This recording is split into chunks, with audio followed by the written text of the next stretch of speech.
हाय दोस्तों, welcome back to the channel. मैं हूं नेहा और आज हम लोग सीखेंगे चक्रासन कैसे प्रैक्टिस करते हैं बेसिक से लेके। तो हम लोग ये प्रैक्टिस को 4 दिन में डिवाइड करेंगे ताकि आप हर दिन के प्रैक्टिस को डिवाइड करके बेसिक से अच्छे से सीख पाओ।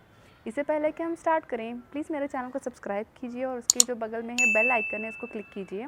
आप मुझे इंस्टाग्राम पे भी फॉलो कर सकते हो जिसका आईडी है योगा फॉर क्योर। तो चलिए शुरू करते हैं। जब हम चक्रासन की बात करते हैं तो आपको 2 चीज़ों का ध्यान रखना है। एक तो है कि आपकी शोल्डर स्ट्रेंथ और मोबिलिटी, दूसरी है स्पाइन फ्लेक्सिबिलिटी। अगर इन दोनों चीज़ों में अगर एक भी कहीं आप मिस कर रहे हो तो आप चक्रासन को कंप्लीट नहीं कर पाओगे। मान लीजिए कि आपका जो स्पाइन फ्लेक्सिबिलिटी है वो काफ़ी अच्छा है और आपकी शोल्डर मोबिलिटी और स्ट्रेंथ उतनी अच्छी नहीं है, तो जब आप लेटे हुए चक्रासन में उठने की कोशिश कर रहे हो तो आपका स्पाइन तो उठ जाएगा लेकिन आपका जो शोल्डर है वो फ्लोर से ऊपर नहीं हो पाएगा। फिर आपको लगेगा कि क्यों मैं कर ही नहीं पा रही हूँ, क्योंकि आपकी मोबिलिटी जो है शोल्डर में वो काफ़ी कम है। ठीक है, तो हम लोग इन 2 चीज़ों के ऊपर काम करेंगे अगले 4 दिनों तक। अगर आप प्रॉपर्ली 4 दिन तक ऐसे प्रैक्टिस करोगे और आप में वो फ्लेक्सिबिलिटी और स्टेबिलिटी है तो आप चक्रासन ज़रूर कर पाओगे। सबसे पहले हम स्टार्ट करते हैं शोल्डर मोबिलिटी और स्पाइन से। जो एक आसन है जो जब आप स्पाइन के बारे में सोचते हो तो सबसे बेसिक और सबसे पहले आता है, वो है कैट एंड काउ पोस्चर। यहाँ पे दोनों पैरों को आपको एक दूसरे से अलग रखना है। इनका मेजरमेंट होगा 1 आर्म डिस्टेंस।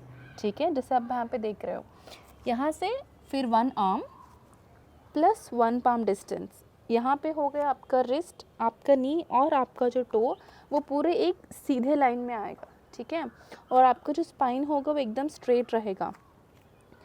जैसे आप सांस को अंदर लोगे, आपका फोकस होना चाहिए आपके लोअर बैक में। जैसे आप लोअर बैक को स्लोली अंदर लोगे, आपका जो चेस्ट ओपन करोगे और आपका जो नेक है वो ऊपर स्ट्रेच होगा।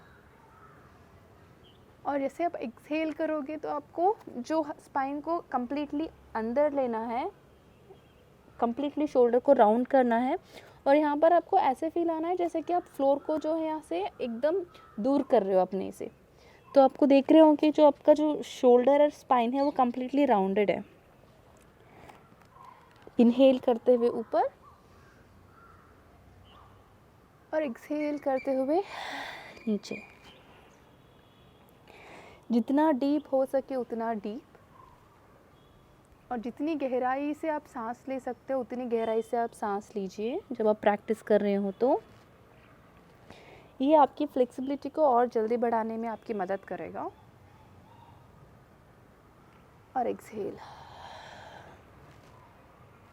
इनहेल और एक्सहेल। यहाँ से आप दोनों हथेलियों को एक दूसरे के पास ले आइए। ठीक है, अब हम लोग काम करेंगे शोल्डर की थोड़ा मोबिलिटी के ऊपर। यहाँ से आप इनहेल करते हुए राइट हैंड को ऊपर और एक्सहेल करते हुए राउंड, जैसे कि आप देख रहे हैं। 2 3। अब इसी को हम वापस करेंगे दोबारा।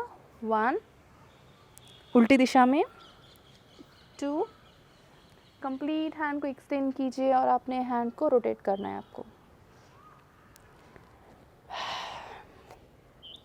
अब यही चीज़ हम लोग करेंगे दूसरी साइड। ठीक है, इनहेल करते हुए एक और में 1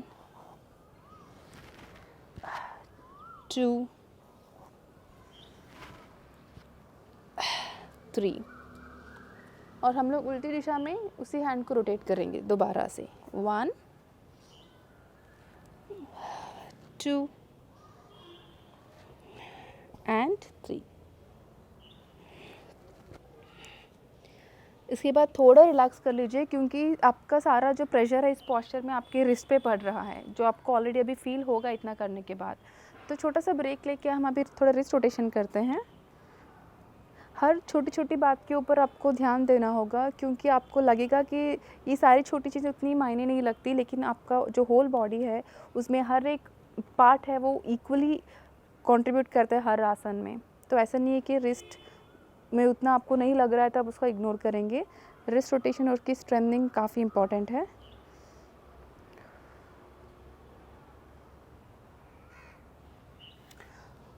अब आप फुल प्लैंक में आ जाइए कुछ इस तरह से। जब आप फुल प्लैंक में आ रहे हैं तो आपका जो रिस्ट और आपका जो शोल्डर है वो एकदम स्ट्रेट लाइन में होगा, ठीक है। यहाँ से आप अपना नी ड्रॉप करोगे नीचे और अपने आर्म्स के ऊपर पूरा ध्यान देना है। यहाँ पर हम लोग शोल्डर और आर्म स्ट्रेंथ के ऊपर थोड़ा ध्यान दे रहे हैं। एक्सहेल करते हुए अपने चेस्ट को आप दोनों पाम के बीच में रखना है। जब आप यहाँ आ रहे हो तो आपका एक ध्यान रहे कि आपका जो एल्बो है वो बाहर नहीं जाना चाहिए, एकदम आपके क्लोज रहना चाहिए। यहाँ से आप ब्रीद इन करते हुए भुजंगासन, फिर यहाँ से चाइल्ड पोस्चर। तो ये जो हम लोग कर रहे हैं अष्टांगा और भुजंगासन, ये सूर्य नमस्कार के दो पार्ट हैं। जहाँ पे आप देखोगे कि अष्टांग में जब नीचे जा रहे हो तो आप अपने शोल्डर और आर्म स्ट्रेंथ पे काम कर रहे हो, और जब भुजंगासन में ऊपर आ रहे हो तो अपने स्पाइन के ऊपर काम कर रहे हो। ये आपके लिए बहुत ही ज़्यादा इम्पॉर्टेंट है अगर आप चक्रासना करना चाहते हो। तो दोबारा एक्सहेल नीचे, पोस्चर के ऊपर ध्यान रहे और इनहेल करते हुए भुजंगासन, फिर चाइल्ड पोस्चर, अष्टांग, इनहेल करते हुए भुजंग।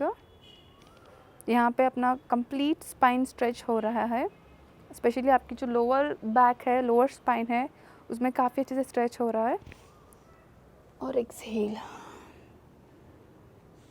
फुल प्लैंक से नी डाउन, फिर अष्टांग, फिर भुजंग। भुजंगा के बाद अपना टो टक करें और पर्वतासन में रुकें,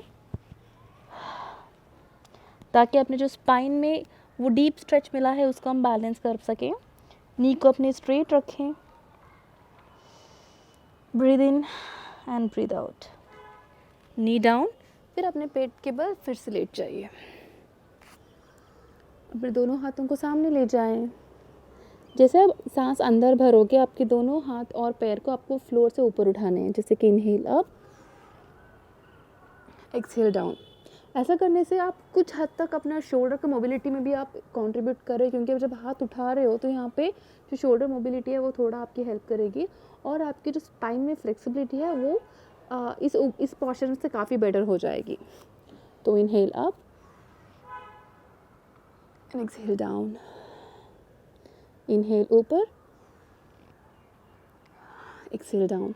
ध्यान रहे जब आप ऊपर जा रहे हो तो अपने पैरों को मोड़िएगा नहीं, जितना हो सके बस अपने थाइस पे फोकस कीजिए ताकि थाइस ऊपर जाए और नीचे,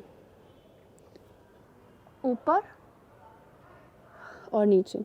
लास्ट जहाँ पे हम लोग थोड़ी देर के लिए रुकेंगे ऊपर। आपकी पूरी बॉडी बस आपके पेट के ऊपर रुकी हुई है अभी। 5 4 3 2 1, एक्सहेल। फिर दोनों हाथों को अपने चेस्ट के पास ले आएं। यहाँ से हम भुजंगासन में रुकेंगे। जहाँ जितना हो सके अपने जो नेक है उससे अपने शोल्डर को दूर ही रखें। जितना आप स्ट्रेच करोगे, जितना आप अपने एल्बोज को स्ट्रेट रखोगे, उतना आप फील करोगे अपने लोअर बैक को। 5 4 3 2 1, फिर रिलैक्स।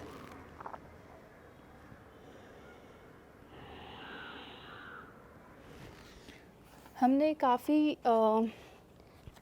काफ़ी बैक के ऊपर वर्क किया है, राइट। तो आपको लगेगा कि आपके बैक में थोड़ा सा स्लाइट स्ट्रेच अभी भी रह चुका है, तो इसलिए हम थोड़ा उसको ट्विस्ट करेंगे। इनहेल और एक्सहेल, इनहेल और एक्सहेल।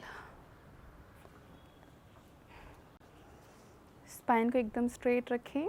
इनहेल, फिर एक्सहेल करते धीरे धीरे अपने हाथों को आगे ले जाइए। कंप्लीट स्पाइन स्ट्रेच कीजिए। हम लोग बस थोड़ा फॉरवर्ड बेंड करने की कोशिश कर रहे हैं यहाँ पे, ताकि हम जो बैक स्ट्रेच किए उसको हम बैलेंस कर पाए।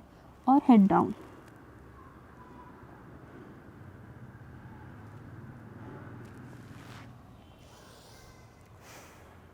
यहाँ पे हमने पहले दिन में कोशिश की है कि आपने थोड़ा शोल्डर्स को मोबिलिटी में ले आएँ और अपने स्पाइन को फ्लेक्सिबिलिटी में ले आएँ। इस पूरे सेशन को आप एटलीस्ट 2 से 3 बार रिपीट कीजिएगा। अगर फ्लेक्सिबिलिटी आपको अगर जल्दी अगर फील करना है, क्योंकि जितना हम धीरे धीरे प्रैक्टिस करेंगे बहुत टाइम लगेगा। ऐसा नहीं है कि आपको जल्दी प्रैक्टिस करना है फिर वहाँ पे जल्दी पहुँचना है, ये बिल्कुल ऐसी बात नहीं है। जो हमने अभी किया है वो बहुत ही ज़्यादा कम है, क्योंकि सिर्फ एक सीक्वेंस है। इसको आप एटलीस्ट 2 से 3 बार रिपीट करोगे तो थोड़ा आपको डिफरेंस नज़र आएगा। तो आज के लिए इतना काफ़ी है। कल हम दोबारा मिलेंगे डे 2 में, जहाँ पे हम लोग थोड़ा और गहराई में प्रैक्टिस करेंगे, ताकि डे 4 तक आपके चक्रासन होने की चांसेस बढ़ जाएँ और आप कंप्लीटली प्रैक्टिस कर पाएँ। Thank you so much.